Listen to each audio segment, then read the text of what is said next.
পেঁপে ভর্তা পছন্দ করে না এমন কোনো মানুষই খুঁজে পাওয়া যায় না। পেঁপে ভর্তা খেতে যেমন সুস্বাদু, দেখতেও তেমন খুব সুন্দর আর শরীরের জন্যও খুবই উপকারী। দেখো আব্বা বাজার থেকে কত বড় একটা পেঁপে কিনে নিয়ে এসেছে, তাই সকাল সকাল বসে পড়েছি পেঁপের ভর্তা বানানোর জন্য। প্রথমে পেঁপেগুলো খোসা ছাড়িয়ে নিয়ে ছোট ছোট টুকরো করে কেটে নিয়েছি। এখন একটা কড়াইতে কিছু পরিমাণ পানি দিয়ে পেঁপেগুলো দিয়ে হালকা একটু লবণ দিয়ে সিদ্ধ করে নেব।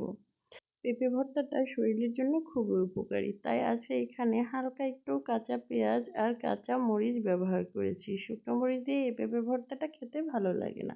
কাঁচা মরিচের একটা সুন্দর ফ্লেভার এই পেঁপে ভর্তাটাকে খুব মজা করে তোলে। দেখো লবণ, পেঁয়াজ আর মরিচ আমি একসাথে খুব ভালো করে চটকে নিয়ে এখন সিদ্ধ করে রাখা পেঁপেগুলো দিয়ে নেব।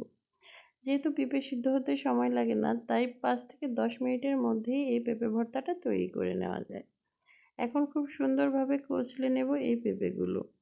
আর পেঁয়াজ মরিচের সাথে ভালো করে মিশিয়ে লবণটা চেক করে নিলেই হয়ে গেছে সুস্বাদু এই পেঁপে ভর্তা। এই পেঁপে ভর্তাটা কেমন হয়েছে কমেন্টসে জানাতে পারো। দেখা হচ্ছে নেক্সট ভিডিওতে। আল্লাহ হাফেজ।